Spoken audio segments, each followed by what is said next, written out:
Hi everyone, welcome to another edition of Chef Mooney. Today's little recipe, I'm going to make a pizza, a nice big family size. We're going to cook this in the Keka's oven. We're going to see how this comes out. I'm going to do half and half.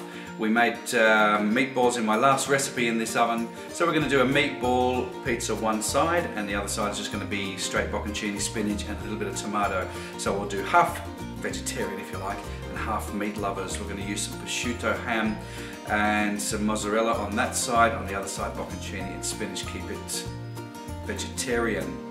Let's get going. I'll show you how to make the pizza dough. We'll let that rise, we'll roll it out and get it into the oven, and let's see what this can do for a good big family size pizza. Let's get cooking with the Keka's oven.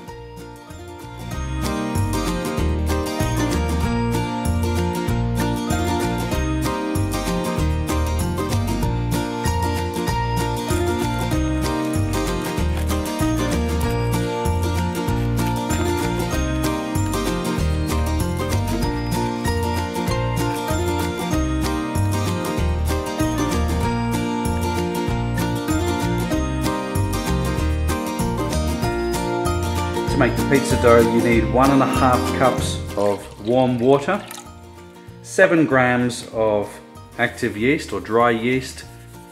This is 1 sachet, or just weigh out 7 grams, and a good pinch of sugar. This is going to help activate the yeast.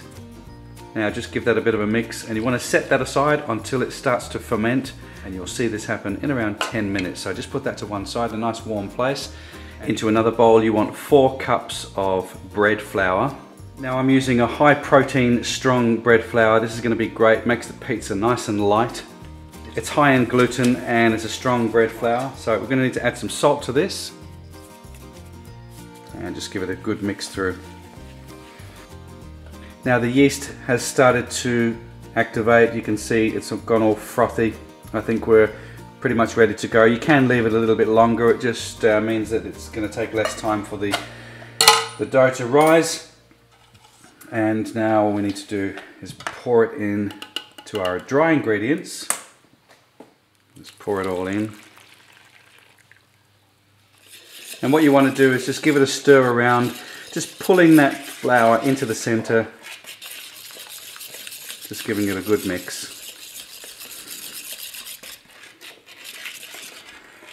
You keep doing this until it all combines. You're kind of making a little bit of a slurry with the flour. This incorporates it nice. It's like a batter now. Continue this, just pulling the flour in. It's all coming together. Alright, it's getting a bit sticky now, so let's get in there with our hands. So just a little squirt of olive oil, about a tablespoon or so.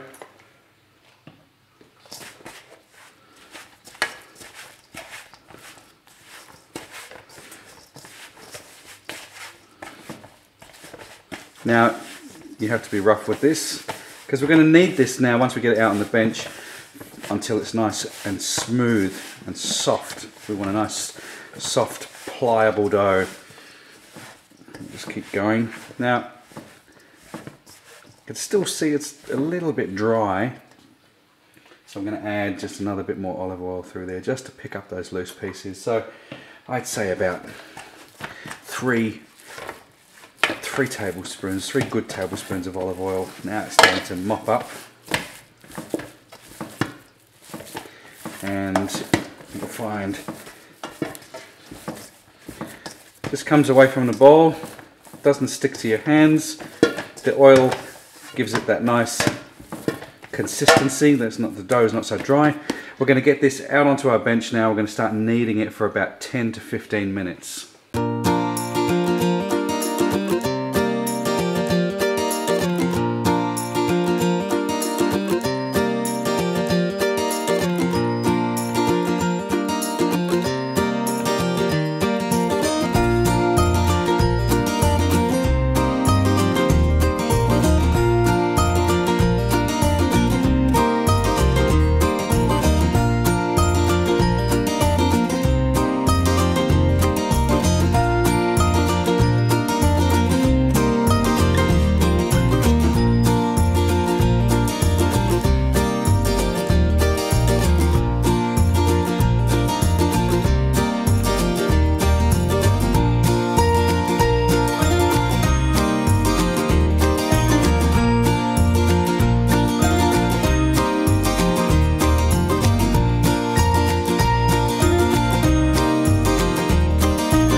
you've got all your toppings on top of your pizza, it's time to put it into the Keka's oven.